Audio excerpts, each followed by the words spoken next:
நம்மளுக்கு வர ஜாயிண்ட் ப்ராப்ளம்ஸ்ல ரொம்ப காமனானது வந்து நீ ஜாயிண்ட் ப்ராப்ளம்ஸ், நீ ஆர்த்ரைட்டிஸ்.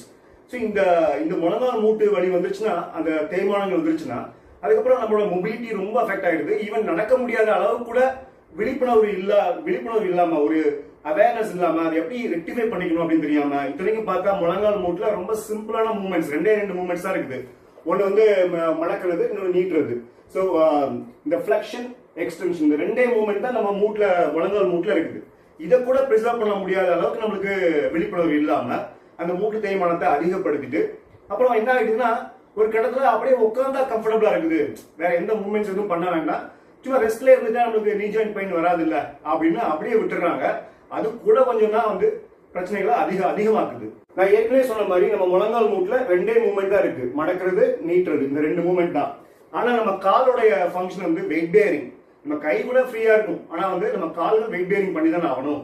அந்த ஃபங்க்ஷன் எதை நம்பி இருக்கு அப்படின்னா, நம்ம இடுப்பு மூட்டும் இந்த ஆங்கிள் ஃபுட் காம்ப்ளெக்ஸ்ல இருக்கிற அந்த ஜாயின்ஸ்ல நடக்கிற கண்ட்ரோல், அந்த மூவ்மெண்ட்ஸை நம்பி தான் இந்த மூட்டோடைய ஃபங்க்ஷன் இருக்கு, இந்த முழங்கால் மூட்டோடைய ஃபங்க்ஷன் இருக்குது. ஸோ ஆரம்ப கட்டத்திலேயே இந்த முழங்கால் மூட்டு சம்பந்தப்பட்ட பயிற்சிகளுக்கு இது மட்டும் இந்த சிம்பிள் மூவ்மெண்ட்ஸ் தான் இங்க இருக்குது. அதை தாண்டி ஹிப் ஜாயின்ஸுக்கும் ஆங்கிள் அந்த கணுக்கால் மூட்டுகளுக்கும் நம்ம பயிற்சிகள் கொடுத்துட்டோம் அப்படின்னா, அது சில பிரச்சனைகளை கரெக்டாக ஐடென்டிஃபை பண்ணணும், எக்ஸாமின் பண்ணாதான் தெரியும்.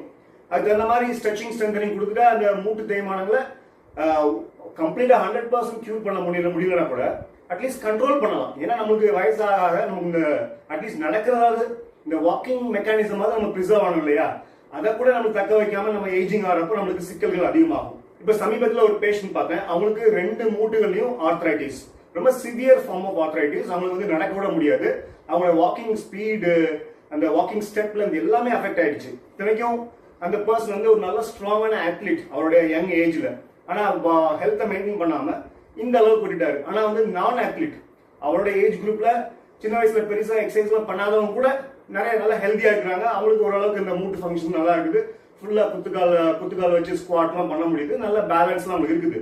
ஆனா ஒரு அத்லீட் உடம்ப கவனிக்காம விட்டனால அவருக்கும் இந்த பிரச்சனைகள்லாம் வருது. இப்போ இவருக்கு கன்சல்டேஷன் போனப்போ அவருடைய பிரச்சனை என்னன்னு பார்த்தா, அவருடைய வலது கால், 2 காலுமே பிரச்சனை இருக்குது. அவரோட வலது கால் கம்ப்ளீட்டா அந்த மூட்டு கீழே ரொம்ப பெருசா வீங்கிருச்சு. அந்த ஸ்கின்லாம் பாத்தீங்கன்னா ரொம்ப ஷைனிங்கா இருக்குது, அவ்வளவு தூரத்துக்கு ஃப்ளூயிட் வந்து உள்ள காலுக்குள்ள அக்யூமுலேட் ஆயிருக்குது. இந்த மாதிரி வீக்கா வர்றப்போ நம்மளுக்கு முதல்ல செய்ய வேண்டிய டெஸ்ட் என்னன்னா, நம்ம கால்களுக்கு பிளட் ஃப்ளோ நல்லா போதா அப்படின்னு முதல்ல செக் பண்ணணும். அதுக்கு இங்க நம்ம கைகளை நாடி பாக்குற மாதிரி இங்க பல்ஸ் டெஸ்ட் பண்றதுக்கு ஃபுட்லயும் முக்கியமான ஆர்டரிஸ், பிளட் வெசல்ஸ் இருக்குது. ஸோ அந்த டெஸ்ட் நான் பண்ணி பார்த்தேன், வீக்கா இருந்துச்சு, ஆனா பிளட் ஃப்ளோ இருக்கிறதுக்கான அந்த அறிகுறி இருக்குது. ஆனா கால்களுக்கு கீழே பாத்தீங்கன்னா அவருக்கு ஏற்கனவே பிளாக் கலரேஷன் இருக்குது. அது போக இந்த வீங்கின பகுதிகளில் நம்ம ப்ரெஷர் கொடுத்து பார்க்கணும். அப்படி ப்ரெஷர் கொடுத்துட்டு ரிலீஸ் பண்ணும்போது அந்த இடத்துல குழி உருவாக கூடாது. ஆனா அந்த குழி உருவாச்சுன்னா அதுக்கு பேரு பிட்டிங் எடிமா. இவருக்கு இந்த பிட்டிங் எடிமாவும் இருந்துச்சு. இந்த மாதிரி கால் வீங்குற டைம்ல நம்ம செய்ய வேண்டிய முக்கியமான டெஸ்ட் என்னன்னா இந்த கர்த் டெஸ்ட். இந்த கால் வீங்கி இருக்க கால் வந்து ஒரு முக்கியமான பகுதியில நம்ம லேண்ட்மார்க் ஃபிக்ஸ் பண்ணிட்டு ரைட் லெஃப்ட் ரெண்டுமே கம்பேர் பண்ணி பார்க்கணும். நான் அப்படி டெஸ்ட் பண்ணி பார்த்தப்போ இவருக்கு எந்த கால் அதிகமாக வீங்கி இருக்கோ அது வந்து 3 சென்டிமீட்டர் அது ஜாஸ்தியா இருக்கு. கிட்டத்தட்ட 45 சென்டிமீட்டர்ஸ் வலது பக்கம், 42 சென்டிமீட்டர்ஸ் இடது பக்கம் இருந்துச்சு. இப்போ இதுக்கு சிம்பிளான எக்ஸசைஸ், வந்து நின்றுட்டு பெருசா எக்ஸசைஸ் பண்ண முடியாது, ஏஜ் ஆயிடுச்சு, ஏற்கனவே மூட்டுகள்லாம் டிஜெனரேஷன், ஆர்த்ரைட்டிக் சேஞ்ச் வந்து ரொம்ப ஜாஸ்தி ஆயிடுச்சு, பெயினும் இருக்குது. ஸோ அந்த மாதிரி கட்டத்தில் வந்து என்ன எக்ஸசைஸ் நம்ம கொடுக்க முடியும்? நின்றுட்டு பண்ற எக்ஸசைஸ்ல எஃபெக்ட் ஜாஸ்தியா இருக்கும், ஆனா நின்றுட்டு பண்ற எக்ஸசைஸ்க்கான அதுக்கான கெப்பாசிட்டி அவங்களுக்கு இல்லை இல்லையா?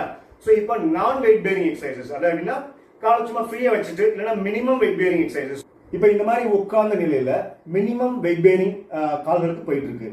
இந்த மாதிரி பொசிஷன்ல நம்ம வந்து இந்த ஆங்கிள் மூவ்மெண்ட்ஸ் பண்ணலாம், இந்த மாதிரி ஹீல் ரைஸ் பண்ணலாம், அப்புறம் அந்த டோஸ் இதை மூவ் பண்ணலாம்.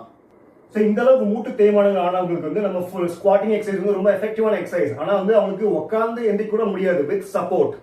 ஸோ அப்படி இருக்கும்போது ஸ்குவாட் நம்ம ப்ரிஸ்கிரைப் பண்ண முடியாது. ஸோ குனிஞ்சு நிமிர்றது பண்ண முடியுதா அப்படின்னு பார்த்தா இந்த பேஷண்டால குனிஞ்சு நிமிர்றது கரெக்டாக பண்ண முடியுது.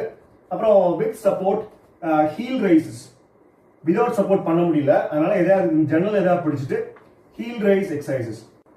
இந்த ஹீல் ரைஸ் எக்ஸசைஸ் வந்து ரொம்ப ரொம்ப இம்பார்ட்டன்ட். நம்ம வந்து இந்த காஃப் மசில்ஸை ஆக்டிவேட் பண்ணிட்டாவே இந்த பிளட் வந்து இங்க பூல் ஆன பிளட் வந்து வீனஸ் ரிட்டர்ன் அந்த ப்ராசஸ் மூலமா நம்ம ஹார்ட்டுக்கு போகும், அசிஸ்ட் பண்ணும். இது நம்ம வந்து இந்த சாதாரண பயிற்சி கூட பண்ணாம சும்மா மூட்டு வலிக்குது அப்படின்னு சும்மா உட்காந்தே இருக்கிறோம் அப்படின்னா, நம்ம எக்ஸாம்பிள் பாருங்க, நம்ம பஸ்ல போறோம், ஒரு 10 hours ஜேர்னி, ட்ரெயினில் போகிறோம், அந்த மாதிரி லாங் ஜேர்னிலாம் போயிட்டு வீட்டுக்கு வந்து பார்த்தா கால்கள் வீங்கி இருக்கும். இந்த மாதிரி ப்ரொலாங் சிட்டிங்னாவே மசில் வந்து இன்ஆக்டிவாக இருக்கிற டைமில் நம்ம ஒரு ஏஜுக்கு அப்புறம் நம்ம எங்கே இருந்தாலும் கூட இந்த பிரச்சனை வரும்.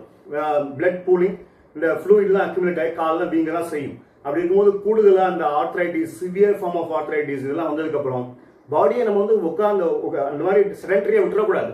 ஒரு அட்லீஸ்ட் ஒரு ஹாஃப் அன் ஹவர் 1 hour நடுவில் அட்லீஸ்ட் எந்திரிச்சா நிற்க ட்ரை பண்ணணும். அப்படின்னா தான் இந்த மசில்ஸ்லாம் ஆக்டிவாக இருக்கும். இந்த மாதிரி இதெல்லாம் ஒரு சிவியர் ஹெல்த் காம்ப்ளிகேஷன், கால் வீங்கிறது, இதெல்லாம் நம்ம வந்து அண்டர் எஸ்டிமேட் பண்ணக்கூடாது. இந்த சிம்பிளான எக்ஸசைஸ் தான் அவர் பண்ணாரு.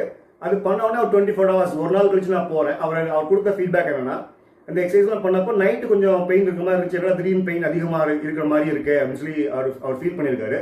ஆனால் நான் போய் அடுத்த நாள் நெக்ஸ்ட் டே வந்து அவருக்கு பெயின்லாம் இல்லை. நான் அந்த பெயின் ரிலீவ் ஆன ரீசன் என்னன்னு பார்த்தா மறுபடியும் நான் செக் பண்ணி பார்த்தேன். இந்த இன்ச் டேப் வச்சு அந்த கேர்த்தை மெஷர் பண்ணேன். 45 சென்டிமீட்டர் இந்த கேர்த் வந்து 42 சென்டிமீட்டர் ஆயிடுச்சு.